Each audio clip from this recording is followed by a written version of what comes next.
mer, chronique d'un message oublié.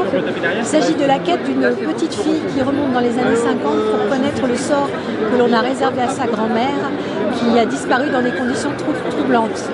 Donc cette quête va l'amener à revoir, va la ramener vers les années 50 et se rendre compte quel était le statut des femmes à cette époque, que sa grand-mère en fait a disparu dans des circonstances troublantes, et donc c'est l'histoire de cette quête dont sa mère ne peut absolument pas lui parler. C'est un secret de famille. Et puis j'ai écrit Morto Saison, qui est une série de nouvelles plutôt lugubres et inquiétantes, dont une bonne série ont été primées dans des salons, dans des revues pour auto-éditer. Merci. Donc je m'appelle Yann Pérez, je suis l'auteur du roman qui est là, qui est un roman policier avec un peu de fantastique. En fait c'est l'histoire d'un jeune homme qui s'appelle Lucas, qui a un accident de voiture, qui se réveille dans son coma et qui va commencer à enquêter à l'intérieur de son coma sur son identité et sur ce qui a pu lui arriver. Donc il va apprendre à découvrir qui il était, vraiment ce qui lui est arrivé. Et donc pendant une année de mémoire oubliée en fait. Et c'est un roman qui est sur le temps qui passe, qui est sur le passage à l'âge adulte. Voilà, donc c'est un roman qui est plein de surprises et plein d'originalité. Voilà. Voilà. S'il faut le redire, il n'y a pas de souci, j'ai l'habitude. J'ai pris l'habitude. Donc bonjour, je m'appelle Emmanuel. Donc j'ai écrit mon premier livre, Les Sentiments Vierges. Donc c'est biographique, c'est donc mon histoire. Donc je raconte la vie d'un couple pas commun. Donc j'ai été marié pendant 11 ans avec une femme. Donc j'ai eu 12 ans de patience d'une femme qui m'a donné son amour inachevé. Donc après son cancer, je suis quand même resté à avoir une chance de pouvoir la récupérer, parce que j'étais très amoureux. Ça m'a très marqué. Et donc j'ai écrit ce livre pour me dégager un peu de tout ce qui a été mauvais en moi. Et ça m'a permis de changer tout mon comportement. Et donc j'ai pu découvrir une porte que j'ai ouverte grâce à mon livre. Et j'ai tout changé, tout ce qu'il fallait. Et donc j'ai rencontré Madagascar. Et donc je suis en train de faire découvrir mon livre à Madagascar. Et je suis très heureux maintenant. Voilà. Merci. Je m'appelle Lise Marcy, je suis auteure de romances, on dira, érotiques pour mes premiers romans. Et maintenant, je me dirige plus vers la new romance, des romans sentimentaux.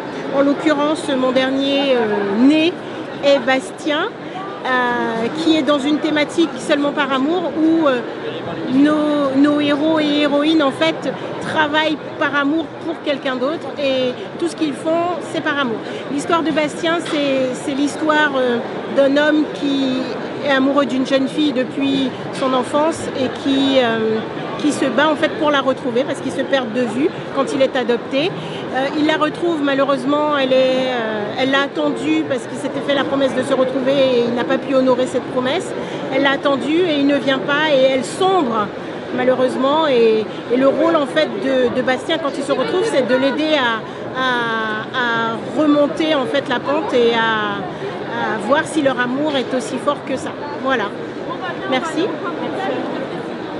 Voilà, L'énigme du canal, c'est un roman de fiction, bien sûr, un roman policier, un peu thriller, avec de l'humour, beaucoup d'humour, du suspense, un peu d'érotisme, un peu d'horreur aussi, parce que c'est une histoire de revenant.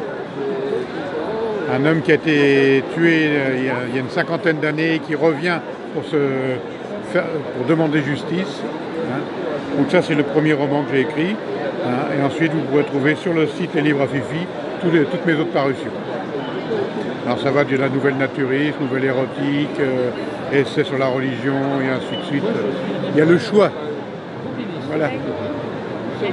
Donc moi je suis l'auteur de Double Casquette, déjà mon premier roman, qui se décline en 2 tomes, donc Open et Close. C'est une romance new adult, on va dire, pour résumer. L'histoire, c'est l'histoire de Nila, une indienne qui est née en France, qui a grandi en France, et du coup qui porte une double casquette, sa double culture et le poids des traditions face à l'éducation occidentale, le contexte occidental dans lequel elle grandit. Donc elle va tomber amoureuse d'un garçon mais qui est blanc, donc ça risque de poser un petit peu de problème. C'est pas le seul obstacle qu'elle va rencontrer. Ce jeune homme, il a des petits secrets qui vont justement venir se mettre en travers de sa détermination à se battre pour lui auprès de sa famille. Voilà. Et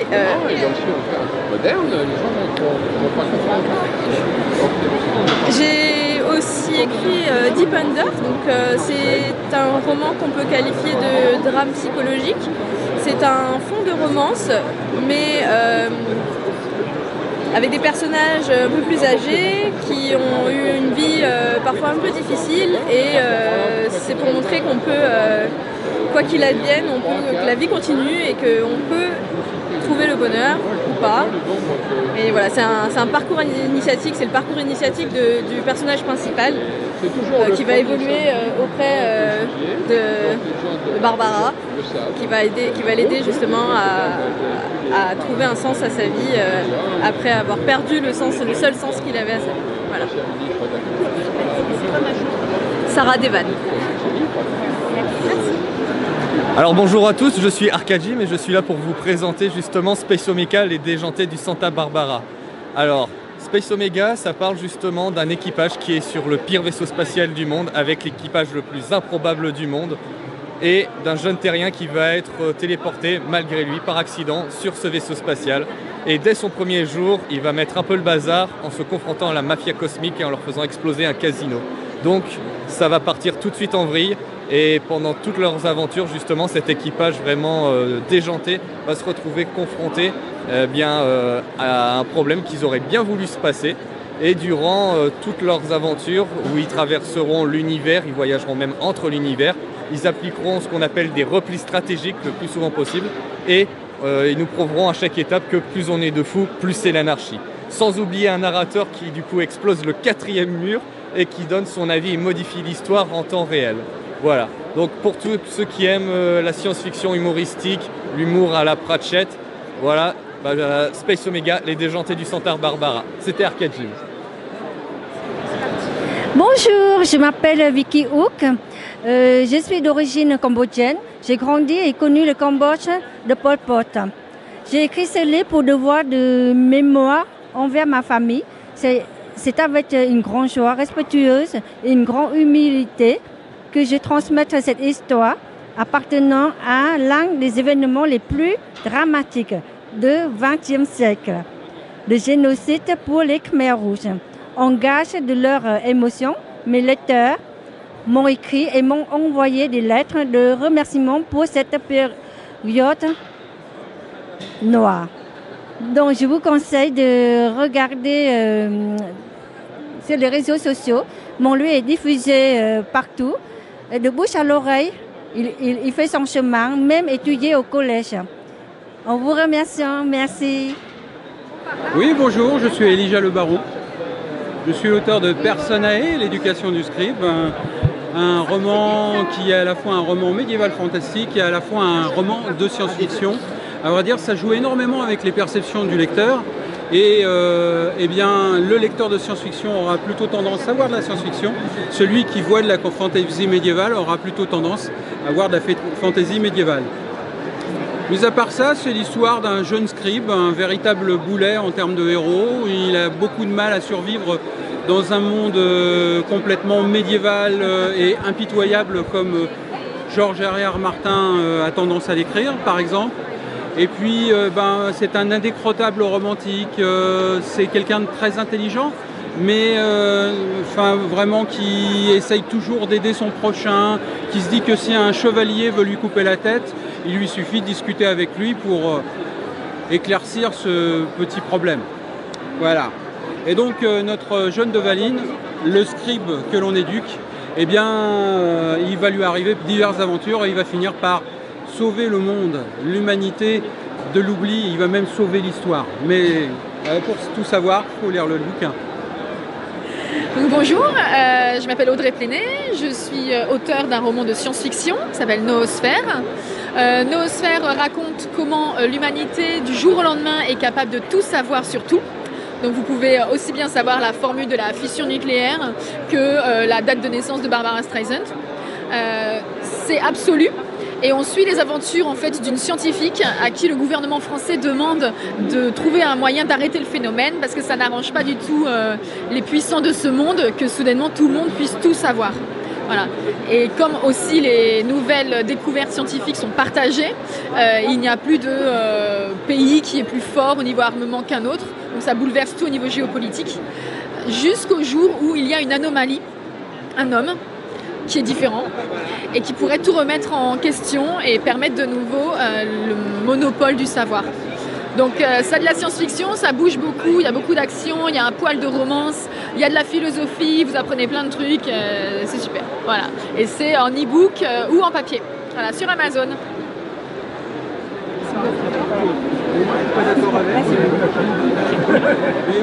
Donc bonjour, moi je m'appelle Jeanne Célène, je suis autrice parce que j'aime bien utiliser le terme historique et j'ai écrit à l'heure actuelle 4 romans et une dizaine d'albums à destination de la jeunesse et puis aussi un documentaire jeunesse et je vais vous présenter aujourd'hui mon dernier roman qui est un roman dystopique avec un rythme de thriller en fait. Lorsque j'écris un roman, je me pose toujours une question et j'essaye de développer autour de cette question et en fonction de la question, ça va déterminer le genre dans lequel je vais me situer. Donc j'ai déjà écrit de la fantaisie, du contemporain, etc. Donc là j'ai choisi une dystopie parce que mon but c'était de montrer dans quelle mesure une société pouvait devenir créatrice de monstres humains par ses choix politiques, ses choix d'éducation, voilà, tous les choix sociétaux qui peuvent être faits. Et on démarre avec un personnage principal qui est assez atypique. C'est le grand gérant d'un groupe pharmaceutique qui est une personne très dominatrice, qui a l'habitude de gérer tout un tas de monde et de manipuler beaucoup. Et il se retrouve un beau jour nu au milieu d'un œuf, en plein milieu d'une décharge, et il entend qu'il y a des gens qui sont visiblement à sa poursuite et qui peut-être essayent de le tuer. Alors il se pose tout un tas de questions, il se demande où il est, pourquoi, il va devoir apprendre à comprendre les règles du monde dans lequel il atterrit et ce qui se trame derrière. Et chaque nuit, en fait, il y a quelque chose d'assez étrange qui se passe, c'est que chaque nuit, les personnes qui sont dans cet univers-là s'endorment de manière très brusque, sans pouvoir s'en empêcher, et vont revivre leur vie d'avant à rebours. Et donc on va revivre avec lui sa vie d'avant jusqu'à sa naissance. Donc depuis le moment où il est cette grande tête de groupe pharmaceutique jusqu'à sa naissance. Donc voilà, donc c'est un roman qui est très sombre, avec des passages assez glauques et malsains, il faut avouer. Et puis qui va être basé sur un rythme très soutenu, un rythme vraiment de thriller. Voilà, donc ça s'appelle Le Sablier des Cendres et puis vous pouvez le trouver en papier sur Amazon ou bien sur mon site et pareil pour la version numérique est disponible sur Amazon à l'heure actuelle.